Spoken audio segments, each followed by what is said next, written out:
Hi, welcome my channel. Claire gave her parents the perfect home, only for them to give it away. A story of betrayal, entitlement, and self-worth. When is enough truly enough? Stay tuned. Claire had spent the past 10 years clawing her way up the ranks at a prestigious corporate law firm. Starting as an overworked junior associate, she endured years of grueling hours, missed holidays, and endless case files to finally land her current position as a senior attorney. The sacrifices had been immense, weekends sacrificed to depositions, relationships strained under the weight of her ambition, but the payoff was undeniable. She had built a reputation as a sharp, no-nonsense litigator who could handle high-stakes cases with ease. And just last week, that reputation had been handsomely rewarded. After closing a particularly complex corporate merger, Claire received the largest bonus of her career, a sum so significant that for the first time, she felt like she had real financial freedom. That Thursday morning, as she absent-mindedly sipped her coffee while reviewing her accounts, a realization hit her so hard that she nearly dropped her mug. Between her regular salary and the recent windfall, she had more than enough to do something she had dreamed about for years: buy her parents a proper home. Margaret and George had lived in the same deteriorating house for decades. A cramped two-bedroom in a neighborhood that had long since fallen into disrepair. The roof leaked whenever it rained. The foundation had started to crack. And the heating barely worked in the winter. Every time she had offered to pay for renovations, they had waved her off, insisting it wasn't worth pouring money into a sinking ship. Yet they also refused to move, citing financial constraints. Claire knew better than to argue with them again. Instead, she decided to take matters into her own hands. No more offers they could refuse. No debates about money. She would buy them a new house outright, something small but solid, in a safe neighborhood where they could finally enjoy their retirement in comfort. The thought filled her with an unfamiliar kind of excitement. Without hesitation, she picked up her phone and called Samantha, her longtime friend and trusted real estate agent. "I need a house," Claire said the moment Samantha answered. "Well, hello to you too," Samantha teased. "Tired of that fancy apartment already?" "Not for me," Claire clarified, already envisioning the home she would find for her parents. "It's for my mom and dad. I want to surprise them." Claire wasted no time explaining what she needed. Something small but well built. She told Samantha. "Single story, no stairs, dad's arthritis is getting worse. It has to be in a safe neighborhood, preferably Maplewood, close to a grocery store and a medical center. And it needs a good-sized yard for mom's gardening." She spoke with the precision of someone used to closing deals. This wasn't just any house, it had to be the perfect one. Samantha, who had known Claire since law school, chuckled at her intensity but immediately got to work. Within a week, Samantha called with a lead. "I think I found it," she said. 3 bedrooms, spacious kitchen, open floor plan. It's a single-story ranch in Maplewood, just 5 minutes from the shopping center and 10 from the medical plaza. Claire drove over immediately to see it for herself. As she pulled into the driveway, her breath caught. It was exactly what she had envisioned. The house was modest but charming, red brick with white trim. A covered front porch wide enough for a pair of rocking chairs. The neighborhood was quiet, tree-lined, and well-kept. This wasn't just an upgrade from her parents' old place, it was a transformation. Stepping inside, Claire inspected everything with her usual sharp eye. The living room was bright and airy, thanks to large windows that flooded the space with natural light. The kitchen was spacious, with plenty of counter space and modern appliances. Her mother would love it. Down the hall were 3 bedrooms, one perfect for her parents, another that could serve as a guest room or an office, and the third for storage or hobbies. The bathrooms were clean and updated. And most importantly, the house was in excellent condition, no leaks, no foundation cracks, no constant repairs to worry about. But the best part was the backyard. Claire stepped onto the patio and smiled as she took it in, a generous garden plot basking in full southern exposure. Her mother had spent decades tending to a tiny patch of vegetables in their old home's cramped backyard, struggling against poor soil and shade. Here, she could grow whatever she wanted. Claire could already picture her mother planting tomatoes and cucumbers along the fence, tending to rows of flowers, sipping coffee at a small outdoor table in the mornings. The price was higher than she expected, $395. But it didn't matter. She had the money, and this was for her parents. "I'll take it," she told Samantha without hesitation. "Don't you want to negotiate?" Samantha asked, raising an eyebrow. "No," Claire said firmly. "I want this house, and I want the deal closed as fast as possible." By Tuesday, she had placed the offer. By Wednesday, it was accepted, since she was paying cash. The process moved quickly, and within 3 weeks, she had the keys in hand. She hadn't told her parents a word. This would be a surprise they would never forget. The house documents felt heavier than they were. Tucked inside a plain white envelope in Claire's purse. She had spent the entire drive to her parents' house rehearsing how she would break the news. But now that she was actually here, sitting at their worn dining table, she felt an unfamiliar nervousness creeping in. Her mother, Margaret, bustled around the kitchen, the scent of roasted chicken and warm bread filling the small space. While her father, George, sat in his recliner watching a rerun of an old western. Everything was exactly as it had always been, except after tonight. It wouldn't be. Ethan and Rachel arrived shortly after. Their 6-year-old daughter, Olivia, darting inside ahead of them. The moment Claire saw Ethan, she could already predict his reaction. His eyes flicked over her designer blouse, his lips curling into the faintest smirk. "New outfit?" he asked, his tone teasing. "Had it for a while." Claire lied. There was no point explaining that she had picked it up at a boutique in between court hearings. Nor that it cost more than his monthly rent. Dinner unfolded in the usual fashion, Margaret serving everyone generous portions. George grumbling about the state of the local baseball team. Ethan and Rachel exchanging quiet murmurs about their latest financial struggles. "The landlord is raising the rent again." Rachel sighed, shaking her head. "We're barely making ends meet as it is." Claire kept her expression neutral but said nothing. She had heard it all before. Ethan had been in financial trouble more times than she could count. But somehow, he always expected other people to fix it. As the plates were being cleared, Claire pushed back from the table. The envelope in her purse felt impossibly heavy now. She took a deep breath. "I have something for you," she announced, standing up. "For Mom and Dad, specifically." The room stilled. Margaret paused mid-reach for a plate, her brow creasing in confusion. "What is it?" Claire pulled the envelope from her purse and held it out. "Open it." George took it, his fingers fumbling at the clasp. As he pulled out the papers, Margaret leaned over his shoulder, her eyes narrowing as she scanned the pages. Claire watched as confusion turned to shock. What is this?" her mother whispered. Claire smiled. "It's a house," she said simply. "Your house. If you want it. Fully paid for, no mortgage. No loans. It's in Maplewood, near the shopping center and the medical plaza. 3 bedrooms, all on 1 level. And, Mom, there's a backyard with a garden that gets perfect southern exposure." Silence. For a moment, no one moved. Then Margaret's hand flew to her mouth, tears already forming in her eyes. George was still staring at the papers as if they might disappear. You bought us a house?" Margaret whispered. Claire nodded. "Yes." Margaret let out a strangled sound, something between a laugh and a sob, before pulling Claire into a tight hug.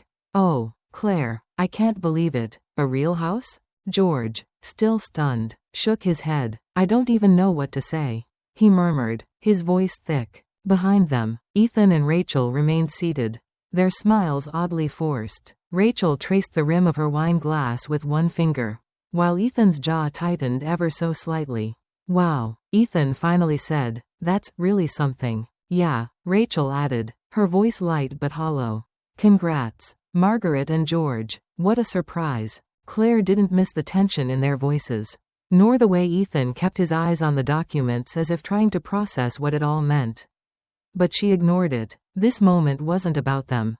Pulling out her phone, Claire swiped through photos of the house, passing it around. "Look," she said excitedly, showing them the spacious kitchen, the sunlit living room, the beautiful backyard. Margaret wiped her eyes as she stared at the pictures. "I can't believe this," she whispered. "I can't believe this is ours."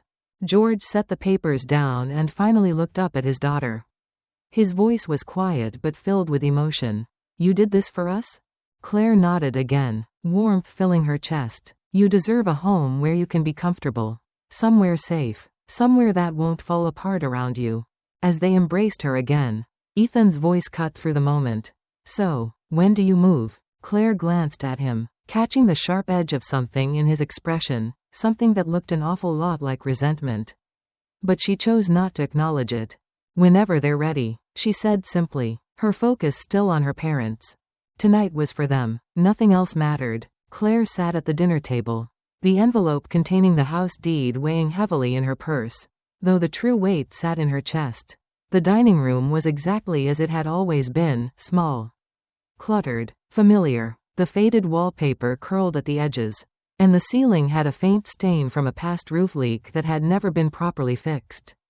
The scent of roasted chicken and Margaret's famous garlic mashed potatoes filled the space. A comforting reminder of childhood.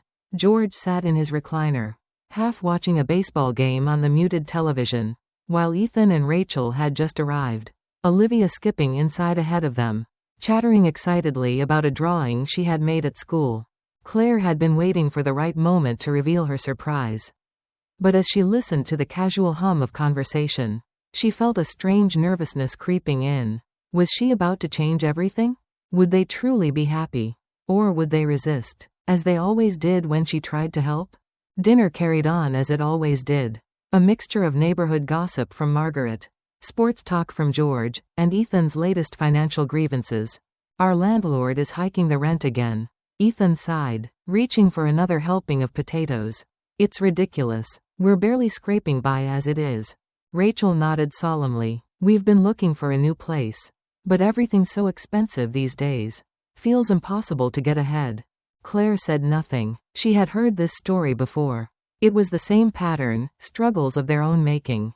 Bad financial decisions they never took responsibility for. And an unspoken expectation that someone, most often her, would eventually step in to help. She had done so in the past. Covering rent, lending money for car repairs, even contributing to Olivia's school tuition. But tonight wasn't about Ethan and Rachel. It was about their parents. As Margaret started clearing plates, Claire took a deep breath and stood. Actually, I have something for you both, she said, her voice steady but firm. Mom, Dad, this is for you. She reached into her purse, pulled out the envelope, and handed it to George. Margaret looked at it warily. Claire, what's this? Open it, Claire said simply. George fumbled with the clasp before pulling out the paperwork. Margaret leaned over his shoulder as he scanned the pages, his brows knitting together in confusion. The room fell silent. Even Olivia, who had been bouncing in her chair, stilled as she watched the change in her grandparents' expressions. Margaret gasped first, pressing a hand to her mouth.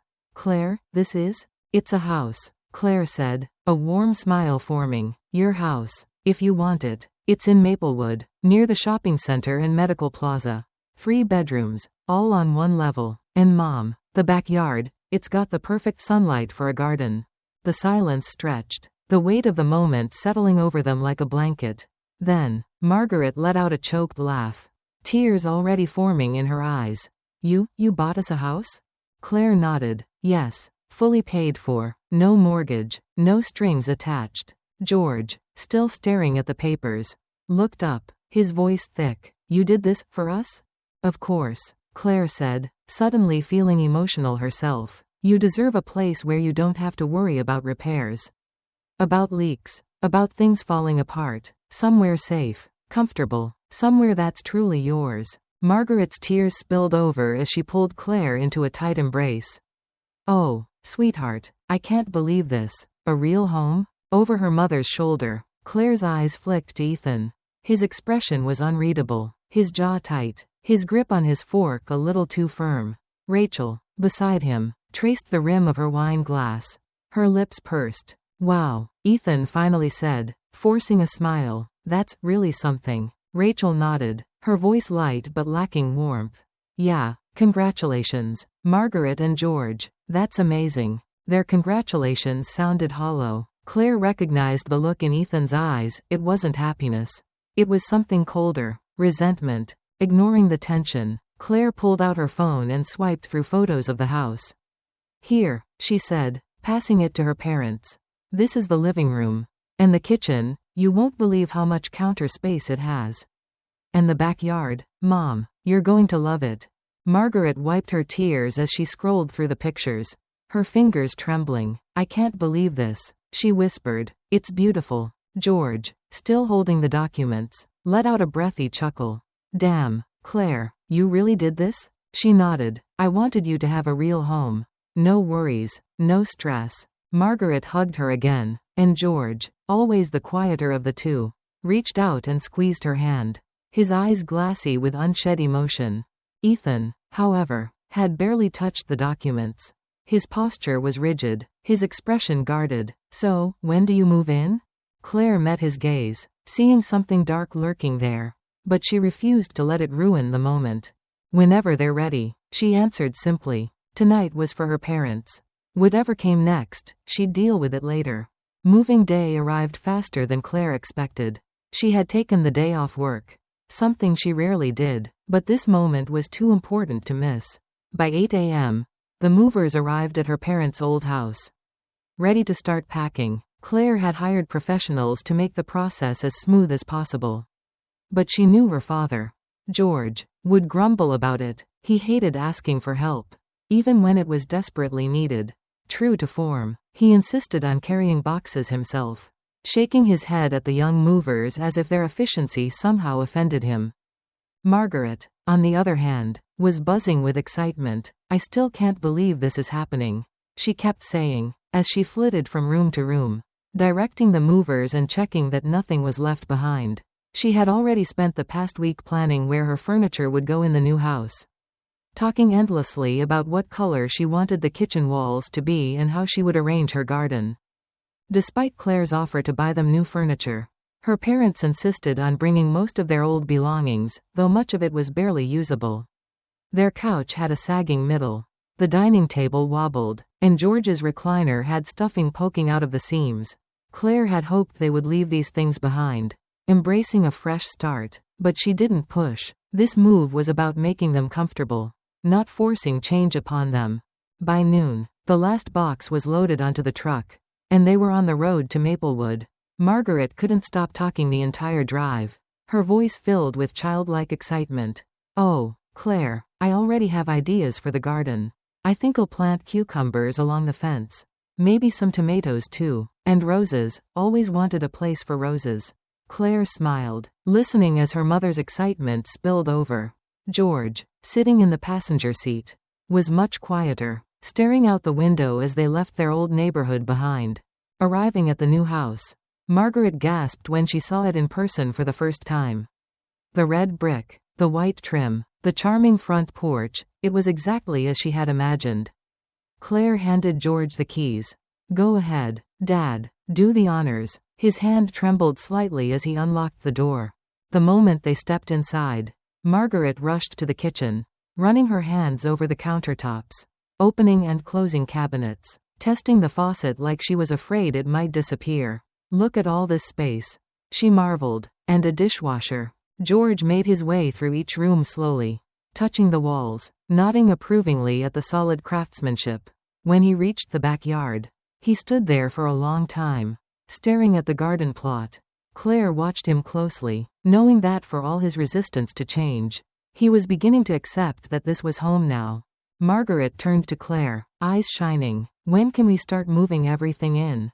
Claire smiled. Right now. At first, things seemed perfect. Margaret and George settled into their new home as if they had always belonged there. Margaret wasted no time transforming the backyard into a thriving garden, just as she had dreamed. She spent her mornings planting cucumbers along the fence, arranging flower beds, and making plans for a small herb patch. George, after his initial hesitation, found his own rhythm, tinkering in the garage and taking long afternoon walks around the neighborhood. Each time Claire visited, she could see the difference in them. They looked happier, healthier, lighter. The house had given them a new sense of purpose, and that alone made every dollar she had spent worth it. But something began to shift. Over the following weeks, Claire's busy schedule kept her from visiting as often as she would have liked. Her workload had doubled since she had taken on a high-profile corporate case. leaving her with little time for anything outside of the office. She called her parents when she could, making sure they had everything they needed. But the conversations grew shorter. They always sounded cheerful, but there was something in Margaret's tone, something hesitant. Claire brushed it off, assuming it was just her own exhaustion making her overanalyze things. Then one evening, during a rare phone call, Margaret mentioned something that caught Claire off guard. Ethan and Rachel have been stopping by a lot, her mother said casually. Almost every weekend. Really? Olivia just loves the backyard. Claire hesitated. That's nice, she said carefully. Oh, it's been wonderful, Margaret continued. They help out a lot, too. Ethan fixed that squeaky cabinet door in the kitchen. And Rachel's been helping me with some of the heavier garden work. Claire bit the inside of her cheek. Ethan had never been particularly handy, nor had he ever shown much interest in helping before. Glad to hear it, she said, though something about it nagged at her. A week later, her suspicions deepened when Margaret brought up something else. Ethan's been struggling again, she said lightly. His landlord raised the rent, and they're barely making ends meet. Claire's stomach twisted. She had heard this same story before, time and time again. Is he asking you for money? She asked bluntly. Oh no, nothing like that, Margaret replied quickly. He would never ask. He's just been mentioning how hard things have been lately. That's all. It's a shame. Really? Claire exhaled slowly. She knew where this was going. Margaret wasn't outright asking for help, but the implication was clear. Ethan was planting the seed, and their mother was watering it. I suppose if things get worse, we'll figure something out, Margaret added. Claire pressed her lips together. She had already figured something out. She had bought them a house. She had done more for their parents than Ethan ever had. So why did it feel like he was slowly taking her place? Claire barely had time to process her mother's comments about Ethan before she received an unexpected text from him. Having my birthday at Mom and Dad's next Saturday, 6 p.m. Family and some friends. Be there. There was no invitation, just a statement. She frowned at the message. Since when did her parents' house become Ethan's venue for hosting events? He had never even mentioned planning a party when they last spoke. But she brushed the thought aside. It was just a birthday celebration, nothing more. On Saturday, Claire arrived at the house a little after 6, carrying a neatly wrapped espresso machine she had bought for Ethan. He had always been obsessed with coffee but constantly complained about his cheap machine. This would be a perfect gift, something he would actually use. But as soon as she pulled up to the house, an uneasy feeling settled in her stomach. The driveway and street were packed with cars, far more than she had expected. Inside, the house was filled with relatives and friends, many of whom Claire only saw on holidays. A long table was set up in the dining room, covered in an impressive spread of food, way more than their mother would usually prepare for a simple family dinner. She spotted her parents across the room, busy serving drinks and chatting with guests. There was something off about them, though, a nervousness in their movements, the way they avoided looking directly at her. Ethan, meanwhile, was in his element, sitting at the head of the dining table like a host, entertaining guests with an animated story. Rachel sat beside him, laughing at his jokes, and Olivia ran around the house, showing off her new toys. Claire couldn't shake the feeling that something was wrong. Margaret hurried over as soon as she spotted Claire. Oh, sweetheart, you made it, she said, giving her a quick hug. But her eyes darted around the room, avoiding Claire's. Can I get you something to drink? Your father grilled the corn you like. Claire narrowed her eyes. Her mother was stalling, avoiding something. What was going on? Dinner was served buffet style, and Claire ended up seated between Aunt Linda and Uncle Ray, making polite small talk. But she kept glancing at her parents, sensing their growing tension. What were they so nervous about? She didn't have to wait long to find out. After dessert, Ethan's birthday cake, an elaborate one from the most expensive bakery in town, was brought out. And everyone sang. Claire expected the party to start winding down after that. Instead, George stood up, clearing his throat, wine glass in hand. Margaret rose beside him, her expression a mixture of guilt and determination. We have an announcement to make, George said, his voice slightly shaky. Claire felt a chill go down her spine. An announcement? Margaret clasped her hands together. After a lot of thought, Your father and I have decided that we're going to give this house to Ethan and Rachel." For a second, Claire thought she had misheard them. The room fell into an awkward silence. The only sound Olivia's fork clattering onto her plate. Slowly, murmurs spread across the guests as realization sank in. The house, the one Claire had bought for their parents, was no longer theirs. They had already signed the papers to transfer it to Ethan. Claire's stomach twisted violently. "You're what?" she said, barely able to get the words out. Margaret forced a tight smile. "We think it's for the best," she said, as if trying to convince herself. "Ethan and Rachel need the space. Olivia deserves a stable home. And well, we'll still be living here, of course. For now, but the house will be in their name." Claire's hands clenched into fists under the table. They had already signed the papers. They hadn't even told her. Ethan smirked, standing up and throwing his arms around their parents, acting as though he had just been given the most thoughtful gift in the world. "This is incredible," he gushed. "Thank you so much, Mom, Dad. This means everything to us." Rachel wiped an exaggerated tear from her eye. "We're so grateful," she added, though the way she held Ethan's hand suggested that they had expected this all along. Around the table, the guests shifted uncomfortably, glancing at Claire. They knew this house had been meant for their parents. They knew this was wrong. Claire stood up abruptly, her chair scraping against the floor. "Can I talk to you?" she said, her voice deadly calm. Privately, Margaret swallowed hard, but she nodded. The four of them, Claire, Ethan, Margaret, and George, stepped into the kitchen. Claire's entire world was tilting. The house she had given as a gift was no longer her parents'. It was Ethan's, and they had let it happen. The moment the kitchen door swung shut, Claire turned to face her parents, her heart pounding with a mix of anger and disbelief.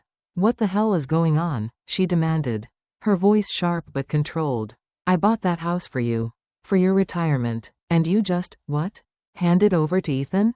Margaret looked down, wringing her hands together, while George let out a sigh, rubbing his forehead as if preparing for a fight he didn't want to have.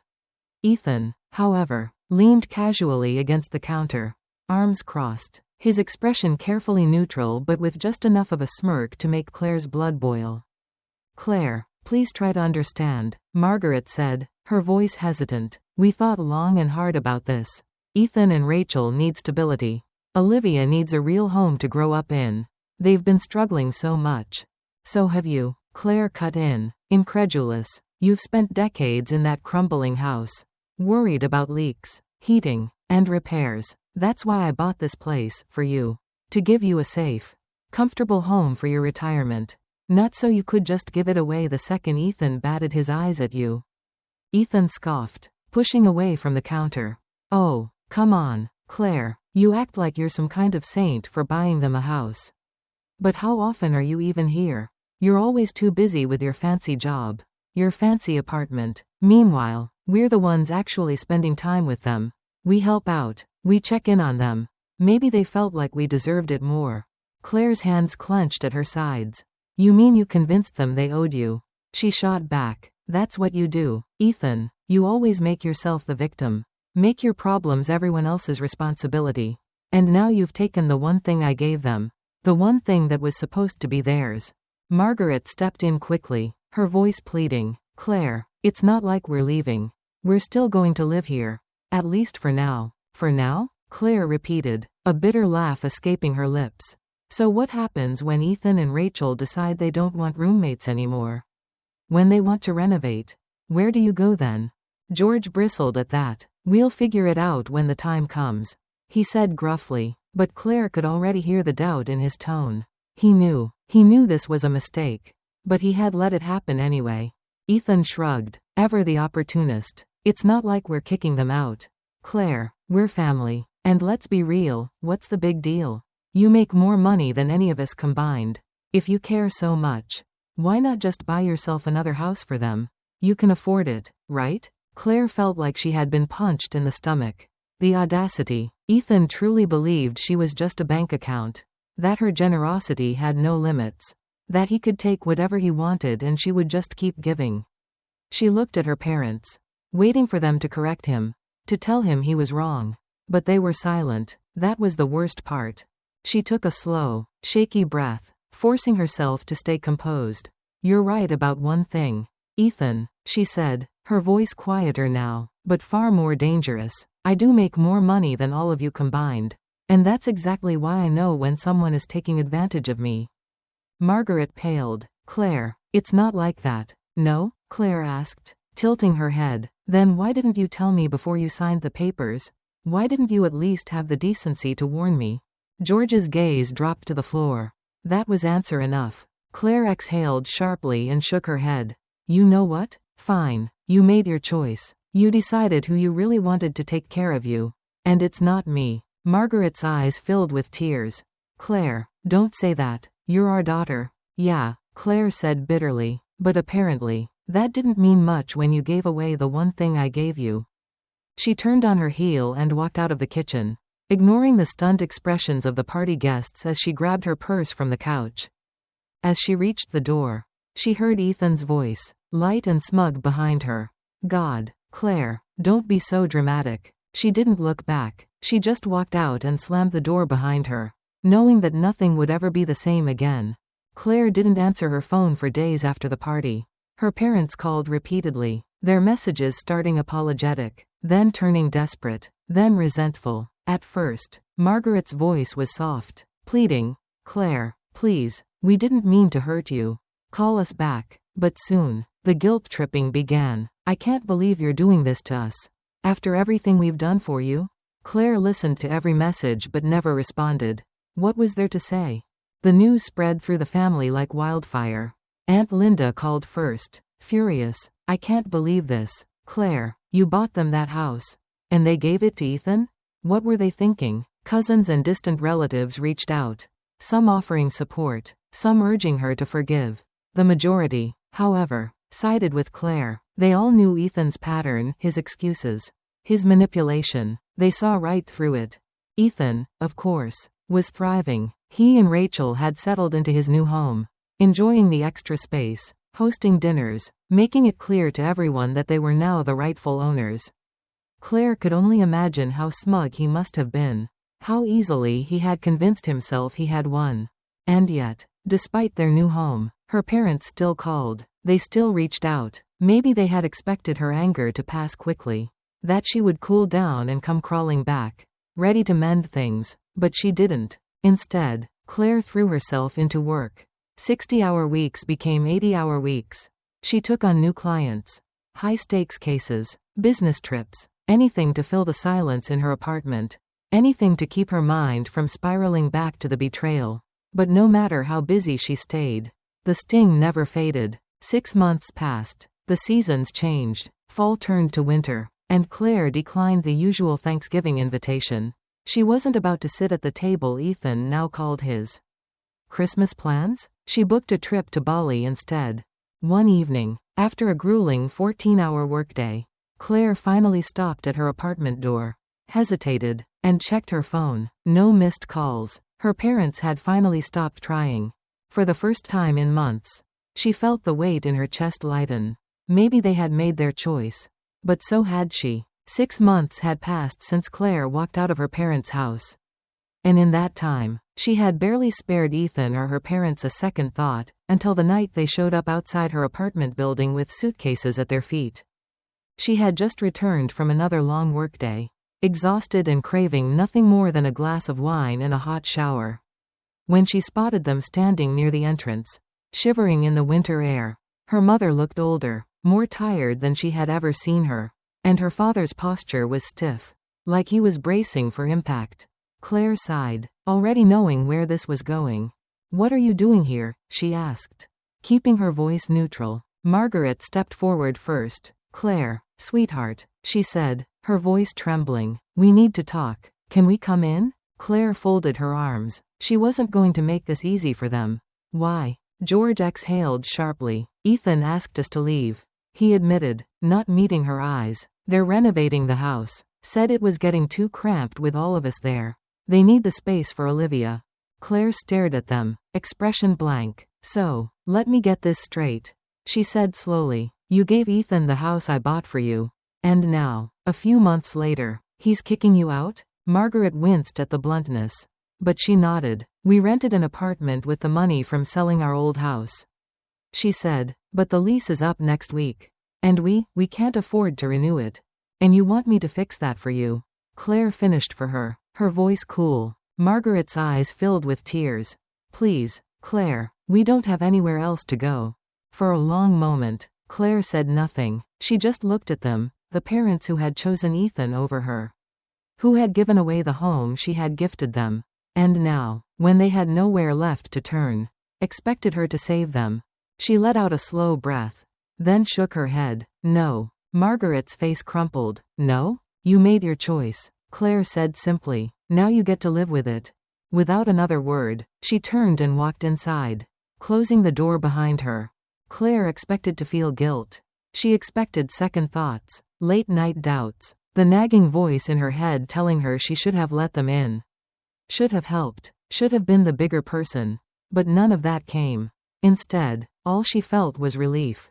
For the first time in years, she was free. The calls stopped. The guilt-tripping voicemails that once filled her inbox disappeared.